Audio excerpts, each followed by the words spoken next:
साथियों, 11 मई को पोखरण से जो आत्मविश्वास प्रारंभ हुआ था, आज लखनऊ में वह और मजबूत हो रहा है।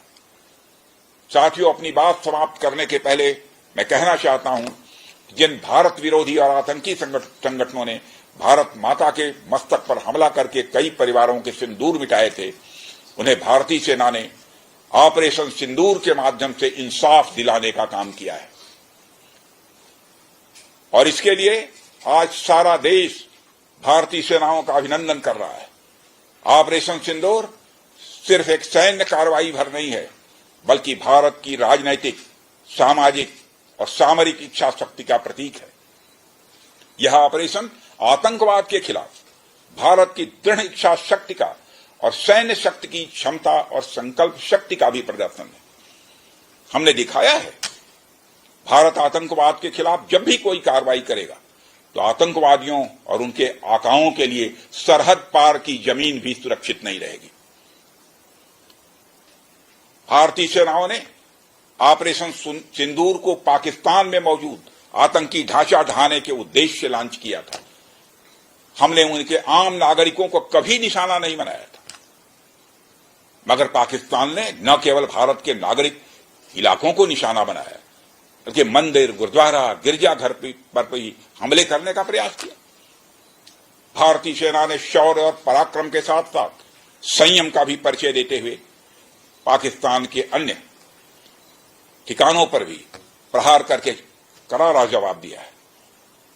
हमने केवल सीमा से सटे सैन्य ठिकानों पर ही नहीं कार्रवाई की, बल्कि भारत की सेनाओं की धमक उस रावलपिंडी तक सुनी गई जहां पाकिस्तानी फौज का हेडक्वार्टर मौजूद है। मित्रों, भारत में आतंकवादी घटनाएं करने और कराने का क्या अंजाम होता है, यह पूरे विश्व ने उरी की घटना के बाद देखा, जब हमारी सेना ने पाकिस्तान में घुसकर सर्जिकल स्ट्राइक की।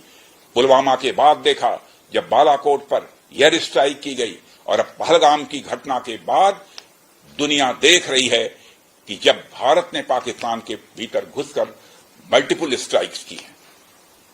आतंकवाद के खिलाफ जीरो टॉलरेंस की नीति पर चलते हुए हमारे यशस्वी प्रधानमंत्री श्री नरेंद्र मोदी ने स्पष्ट कर दिया है कि यह नया भारत है जो आतंक के खिलाफ सरहद के इस पार और उस पार दोनों तरफ प्रभावी कार्रवाई करेगा। यह हमारे प्रधानमंत्री जी ने स्पष्ट रूप से यह संदेश दे दिया। मैं एक बार फिर से BrahMos integration and testing facility centre और इस प्रोजेक्ट में शामिल सभी स्टेक होल्डर्स को हार्दिक बधाई देता हूं। मैं साथ ही पीटीसी इंडस्ट्रीज लिमिटेड को भी उनके एम्बिशियस प्रोजेक्ट पर हृदय से बधाई देता हूं। इन तमाम प्रोजेक्ट्स की शुरुआत पर मैं लखनऊ और उत्तर प्रदेश की जनता को भी बधाई देता हूं, जो इस ऐतिहासिक पहल का हिस्सा बन रही है।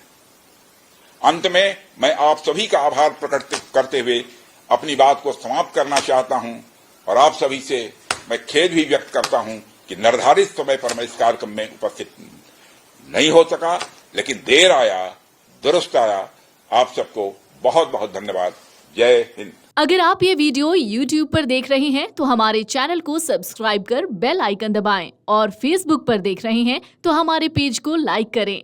8 मिलियन प्लस सब्सक्राइबर, आपके इस भरोसे के लिए बहुत धन्यवाद। अगर आप ये वीडियो YouTube पर देख रहे हैं तो हमारे चैनल को सब्सक्राइब कर बेल आइकन दबाएं, और Facebook पर देख रहे हैं तो हमारे पेज को लाइक करें। 8 मिलियन प्लस सब्सक्राइबर, आपके इस भरोसे के लिए बहुत धन्यवाद।